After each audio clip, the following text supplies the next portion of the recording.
This presentation is an overview of the corresponding chapter in Yeoman's and Wynn Neurological Surgery.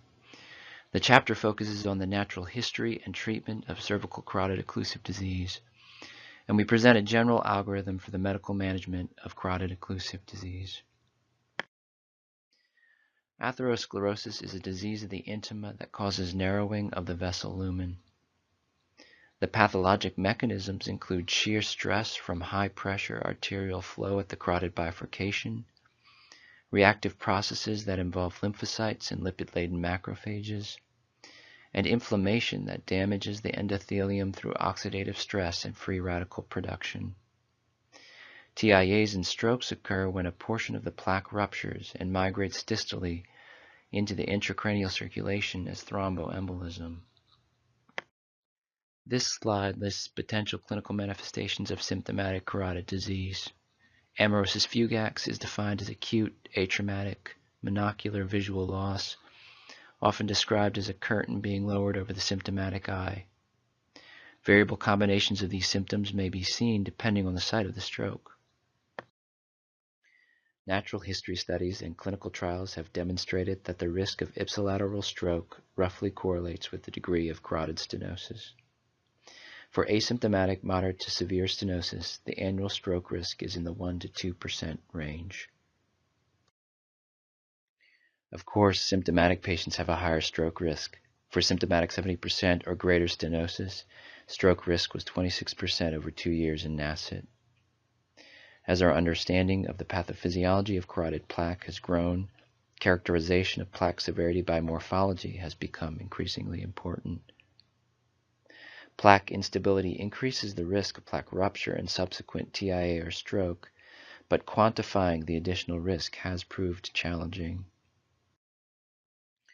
The treatment of cervical carotid disease involves risk factor management, including hypertension, diabetes, and dyslipidemia, as well as smoking cessation and alcohol moderation.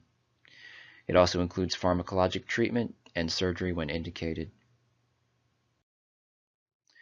High blood pressure dramatically increases the risk of stroke and is the most prevalent treatable risk factor for stroke. Recommendations are systolic blood pressure less than 140 and diastolic blood pressure less than 90.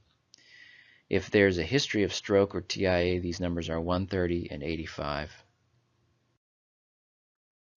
Although trials have not proved that tight glucose control decreases stroke risk, diabetes may increase risk through several mechanisms, and antidiabetic agents are thought to decrease progression of carotid stenosis. There is good evidence that statin therapy prevents carotid plaque progression, including progression from asymptomatic to symptomatic disease. Statins are also associated with improved outcomes following carotid endarterectomy, and the target LDL is less than 100.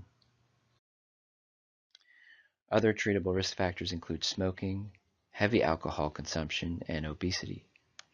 All patients should be encouraged to stop smoking.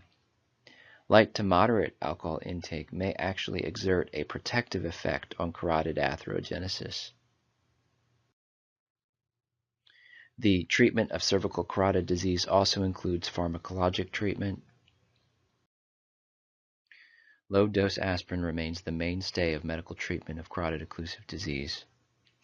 An overview of trials of antiplatelet therapy in patients with a history of TIA or stroke showed a dramatic reduction in the risk of stroke.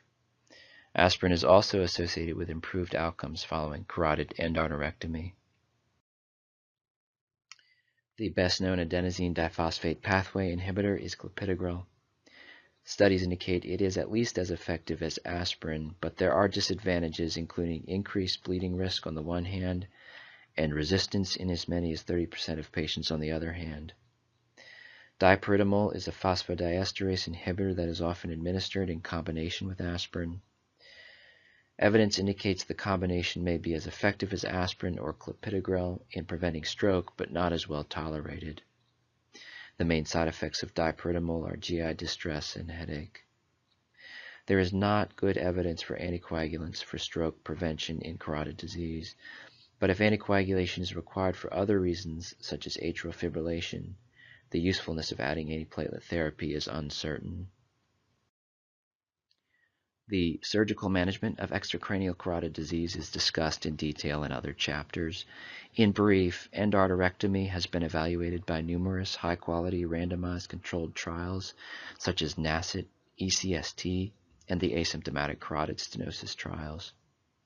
We have learned that it is a highly effective treatment for stroke prevention in patients with symptomatic 70% or greater stenosis and for certain asymptomatic patients.